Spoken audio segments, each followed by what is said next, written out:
Samantalang ho, mga boss chief, amo sir, kapag po ang ating Vice Presidente ang lumabas, no? Kapag ang Vice Presidente ang lumabas, mga kababayan, todo depensa sila. Sabi ni Tina B, wala yan kay Inday. Si Buday, paglabas ng bansa, dala intriga. No?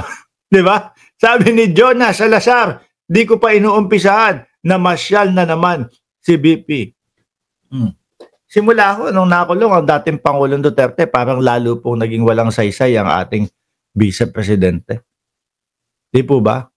Puro na lang po labas. Palabas-labas. Puro ganun lang ho, mga bossing. Punta ng Hague, isang buwan mawawala. Paikot-ikot doon sa Hague.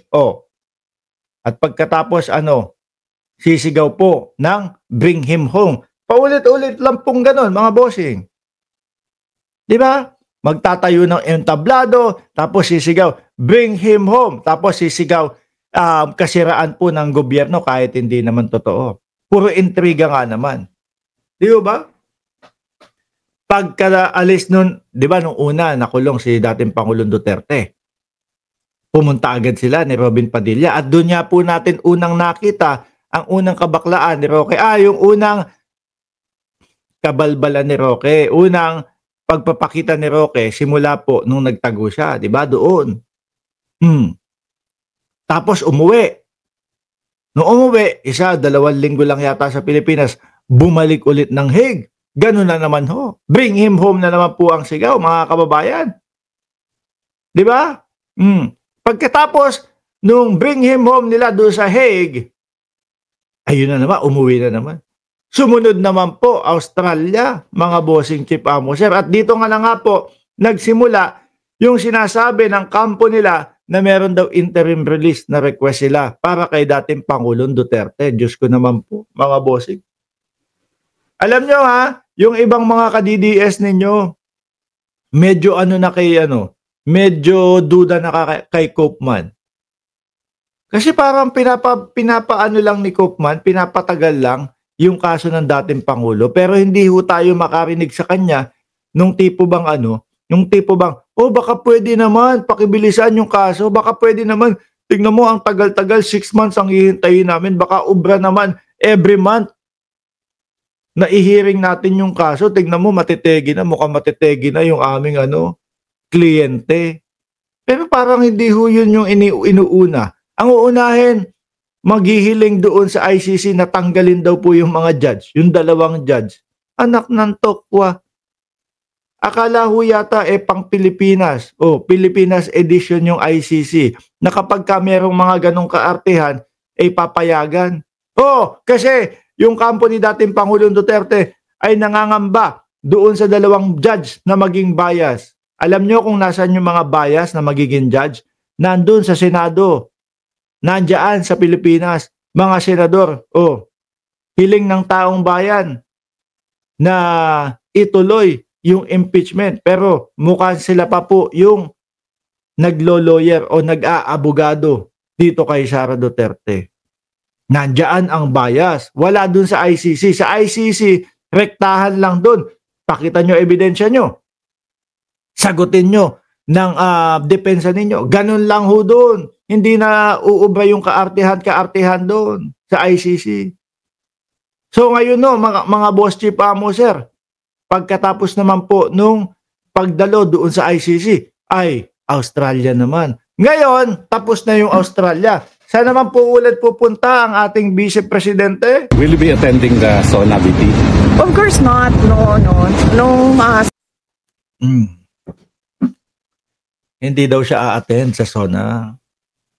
Di ba? Balita pala ng semena ito. Hindi daw a-attend sa SONA.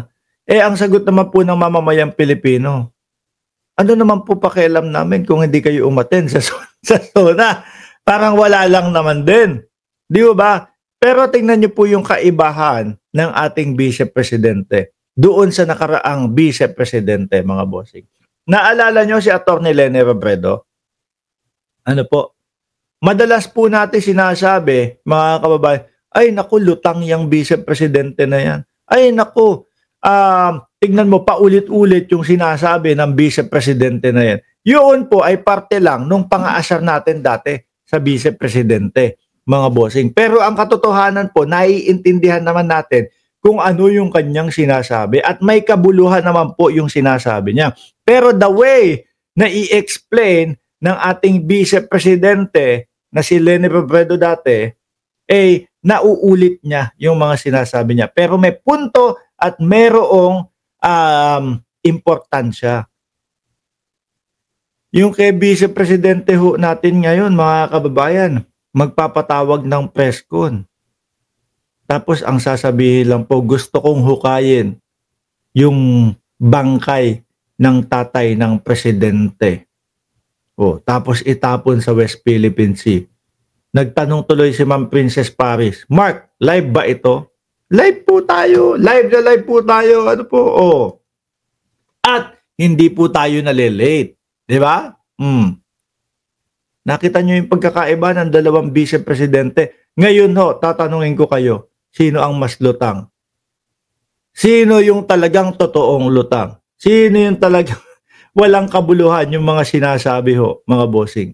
At eto pa, ang ating dating Vice Presidente na si Leni Robredo. Kahit na po inaapi ng Duterte family at ng Duterte administration ang Vice Presidente dati, tuloy-tuloy pa din ho, mga kababayan, ang kanyang pag-attend at pagsuporta sa gobyerno sa pamamagitan po ng pag-attend sa SONA. Di ba? Ng dating Pangulong Duterte. Tuloy-tuloy pa din ho. Bakit daw hindi attend ang ating Vice Presidente? Ulitin ko po, sabi nung mga nagkomento, wala daw silang pakialam kahit hindi daw po kayo umattend ng SONA dahil bitter daw po kayo. Sabi ho yun mo. Madam, sabi po nung mga nag-comment. Bakit daw hindi attend? Kasi SONA for me. Kasi confirm na yung natin, Korea natin na may gala ulit. Kaya naman pala. No, gagala ulit. Sisigaw ho ulit yata mga bossing ng bring him home. Masyadong maaga. Tingin ko ito mga boss chipa mo sir, even hindi nila sabihin na pangangampanya na itong ginagawa nila. Tingin ko ganyan na yung ginagawa nila. Masyadong malayo po ang hahabulin nila No? Masyadong malayo po. Kung makikita nyo po, yung mga boto nung kanilang mga senador na number 1. Kasi po, ako naniniwala po talaga ako na kung ano po yung boto ni Bato at kung ano po yung boto ni Bungo, mga kababayan, yung kay Bungo may halo ng mga pro-administration dahil nga ang sinasabi nila, ang akala nila si Bungo lang yung may yung may trabaho ng malasakit, no?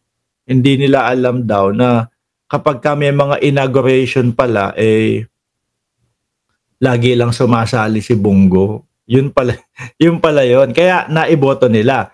Pero ako, naniniwala ho ako mga kababayan, yung boto po ni Bato de la Rosa na 20 milyones, yun na lang po ang mga DDS.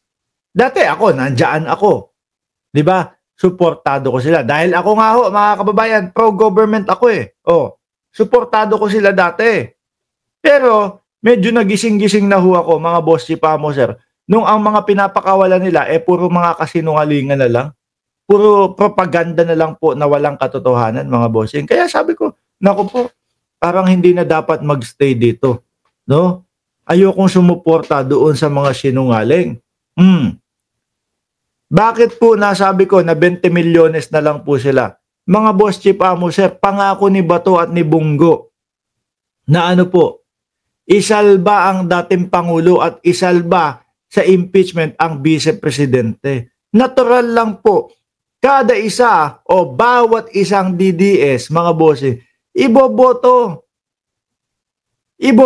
si Bungo dahil ang gusto nila makalabas ho kahit hindi na pwedeng makalabas ang dating Pangulo.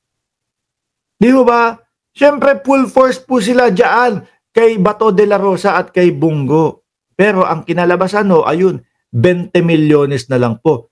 Kaya, ang ating Vice Presidente, siyempre ho mga bossing, presidente na ang tatakbuhin niya sa 2028. Kailangan na mas madami at mas mahabang panahon para i-explain po doon sa mga Pilipinong nasa labas ng bansa na, eto kasi pinupolitikan lang nila ako eh. Yan lang naman ho ang ulit-ulit sasabihin eh. Di ba? Umpisa na ho na mag-explain doon sa mga kababayan natin na nasa labas ng bansa, mga bossing. Eh syempre kapag sinabi sa national television kung anumang dahilan ang meron sila, eh maia-announce yan sa buong Pilipinas. So, hindi po ba? Eh madaming aalma pagka sinungalingan na naman ang sinabi nila o pang inilabas niya sa national TV. Kaya, doon tayo, gapang tayo, no? Isa-isahin natin sila para maintindihan kung ano yung depensa nila. Kaso mukhang wala naman pong depensa talaga.